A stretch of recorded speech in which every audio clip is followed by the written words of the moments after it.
Dans cette vidéo, nous allons rappeler ce qu'est une relation d'équivalence et les propriétés principales des relations d'équivalence. Je vous rappelle que si vous connaissez déjà ces éléments, vous pouvez passer directement à la vidéo suivante. Alors commençons par une définition. Je prends un ensemble E, il n'y a aucune structure particulière sur E, n'importe quel ensemble.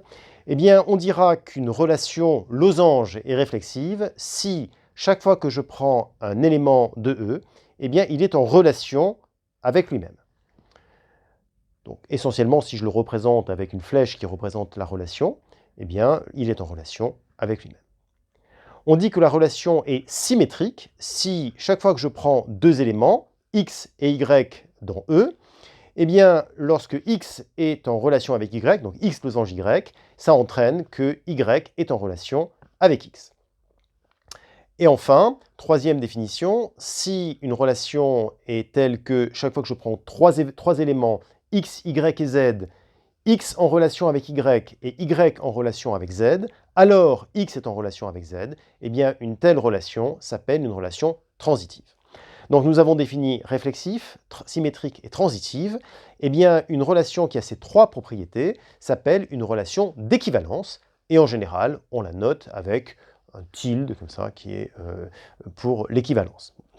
Alors typiquement, si vous regardez cet ensemble E avec les éléments qui sont précisés, et puis les flèches qui signifient être en relation avec, eh bien vous voyez que là, nous ne sommes pas pour l'instant en présence d'une relation d'équivalence, pour plusieurs raisons. D'une part parce que elle n'est pas réflexive, cette relation, donc on va la rendre réflexive. Les éléments qui ne sont pas en relation avec eux-mêmes, il faut les mettre en relation avec eux-mêmes. Donc voilà, donc on a modifié notre relation pour que tout le monde soit en relation avec lui-même.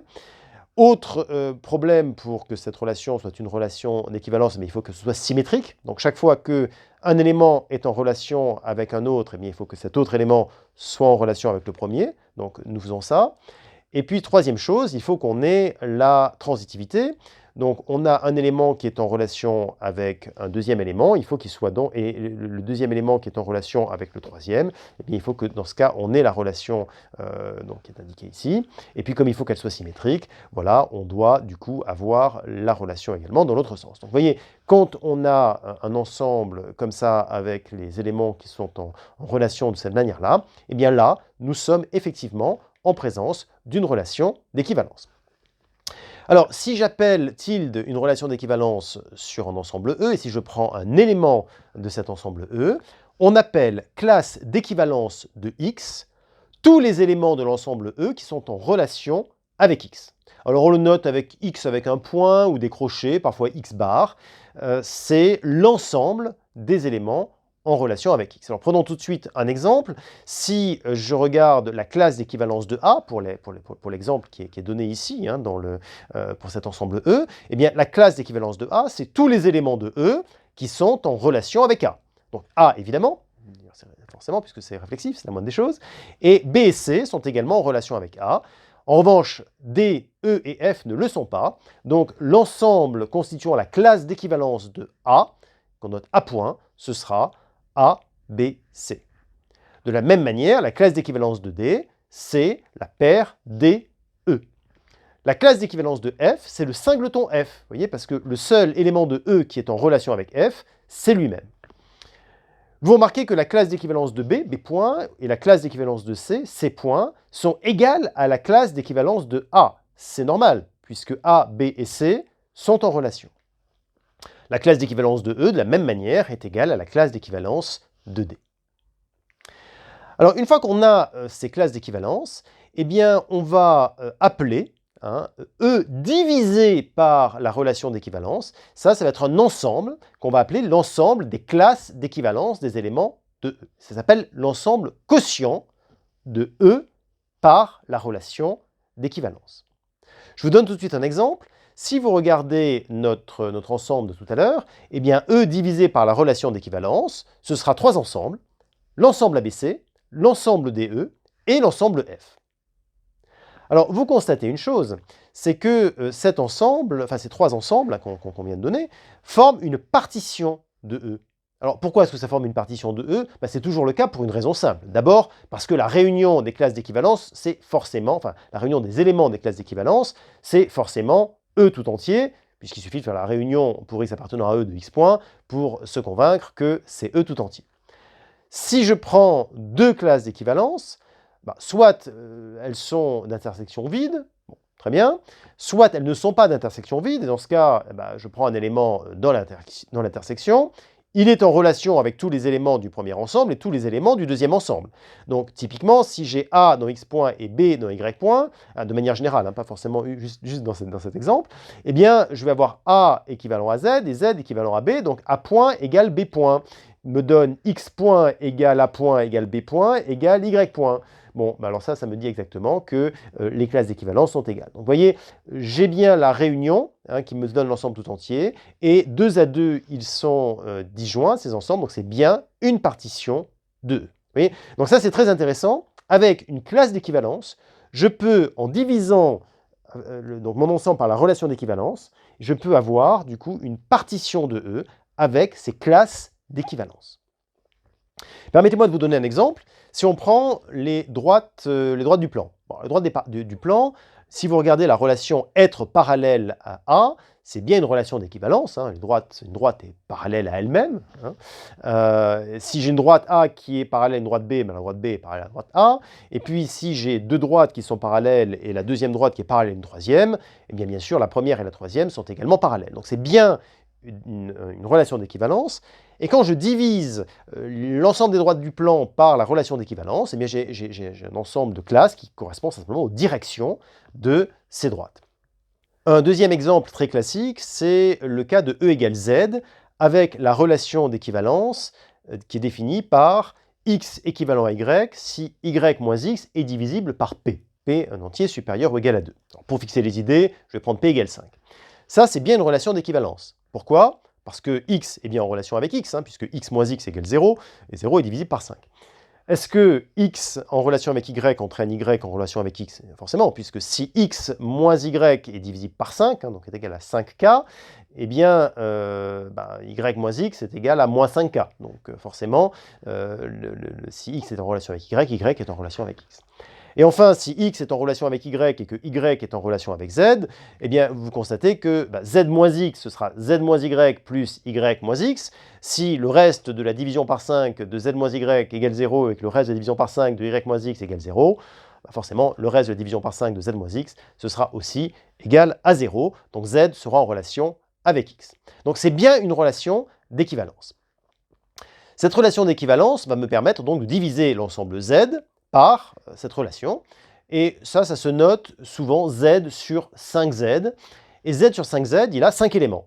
Alors, le premier élément, c'est 0 point, c'est-à-dire tous les nombres qui sont multiples de 5. Le deuxième élément de z sur 5z, c'est tous les éléments de z dont le reste de la division par 5 est 1. Puis on a 2 points, 3 points, 4 points, et bien sûr 5 points égale 0 points. Alors on écrira par exemple 3 points égale 8 points.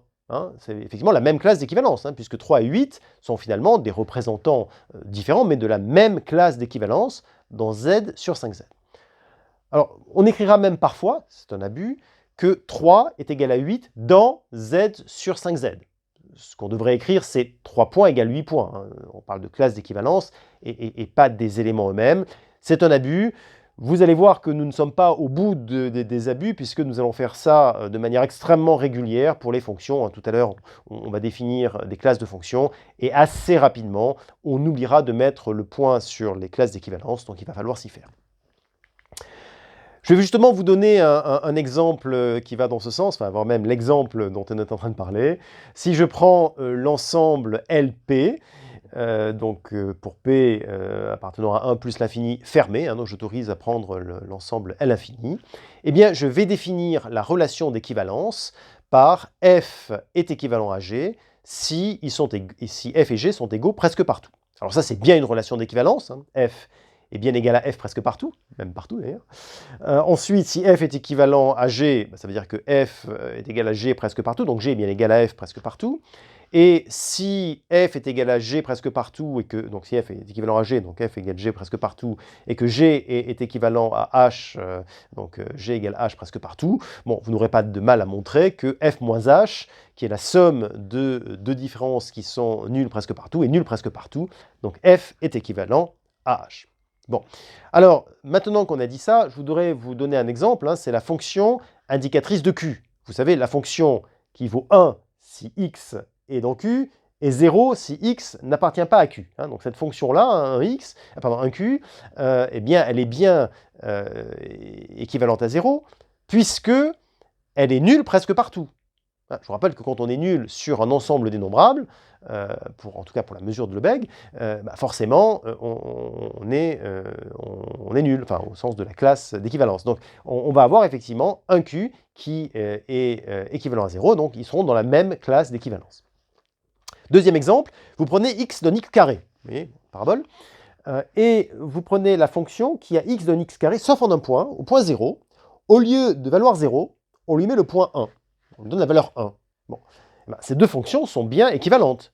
Pourquoi? Parce qu'elles sont égales, sauf en un point, hein, point au singleton 0, et le singleton 0 est de mesure nulle. Donc, ça veut dire que ces deux fonctions ne sont pas égales, mais comme elles sont égales presque partout, leurs classes d'équivalence seront égales, les fonctions sont effectivement équivalentes. Notez au passage que x donne x2 n'est pas équivalent à x donne x2 plus 1. Hein, puisque là, la différence, elle n'est pas de mesure nulle. Hein, on n'a pas du tout d'équivalence. Hein. Si vous faites x carré moins x carré plus 1, vous voyez bien que c'est moins 1, qui n'est pas égal à 0 presque partout. Alors, ce que nous allons faire, c'est que nous donnerons dans quelques instants, enfin dans la vidéo de la section juste derrière, la définition de L droit, hein, LP droit, ce sera le quotient de LP, LP curviligne, avec la relation d'égalité presque partout. Alors tout de suite un exemple, hein, on l'a déjà dit, un Q, comme un Q est équivalent à 0, eh bien un Q sera égal à 0 dans LP. En fait, ce qu'on devrait dire, c'est les classes d'équivalence de 1Q et de 0 sont égales, mais nous écrirons 1Q égale 0 dans LP.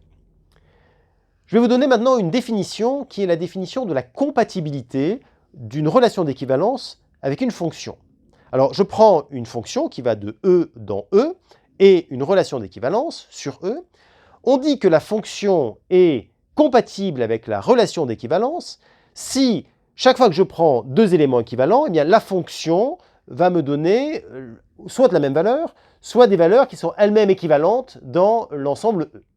Alors, si on fait ça, eh bien, ça va nous permettre de définir une fonction, une autre fonction, hein, sur l'ensemble quotient. Vous voyez, comment est-ce que je la définis? Eh bien, puisque chaque fois que j'applique ma fonction f à un élément et que j'applique la fonction f à un autre élément qui est équivalent, on a la même chose, on va dire, puisque tous ces éléments donnent le même résultat, c'est le résultat qu'on va donner à la valeur de la classe d'équivalence. Donc la valeur de la classe d'équivalence, à l'image de la classe d'équivalence par f divisé par tilde, ce sera la classe d'équivalence de f de x. Et encore une fois, comme si je prends un autre représentant, ça donne une valeur qui est dans la même classe, j'ai bien la possibilité de définir la fonction de cette manière.